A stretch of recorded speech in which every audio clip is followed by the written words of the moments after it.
اللہ کے پیغمبر صلی اللہ علیہ وسلم نے دوسری چیز جو ہلاکت میں ڈالنے والی ہے وہ فرمایا وَشُحٌ مَطَاعٌ، اور ایسا بخل، لالچ جس کی اطاعت اور فرما برداری کے پیچھے آدمی دوڑ پڑے۔ اللہ تعالیٰ نے دیا ہوا ہے، لیکن یہ ہے کہ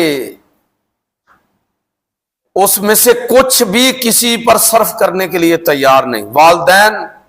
رشتہ دار، عزیز و اقارب، اڑوس پڑوس کے لوگ، قرآن نے پوری ترتیب ذکر کی ہے، وہ میرے اور آپ کے مال کے اندر جو ہماری ضروریات سے زائد ہو اس میں حصے دار ہیں۔ ان کی آزمائش محرومی کی صورت میں کہ صبر سے کام لیں اور محنت کریں، میری اور آپ کی آزمائش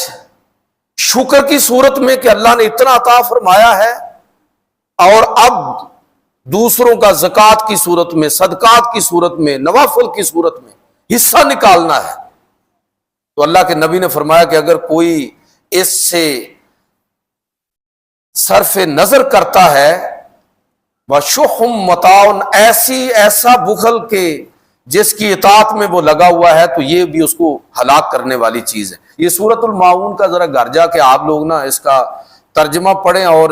چھوٹی سی صورت ہے، اور اس کا پس منظر بھی ذرا پڑھ لیں کہ عربوں کو جو یہ کہا جا رہا ہے کہ یہ عام استعمال کی چھوٹی موٹی چیزیں بھی نہیں دیتے، یتیم کو کھانا نہیں کھلاتے، کھانا کھلانے کی رغبت بھی نہیں دلاتے۔ میرے بھائیوں، بسا اوقات میرے اور آپ کے پاس ہو سکتا ہے اتنی مدد کی کسی کی گنجائش نہ ہو، لیکن آپ یہ سمجھتے ہیں کہ میری سماجی حیثیت ایسی ہے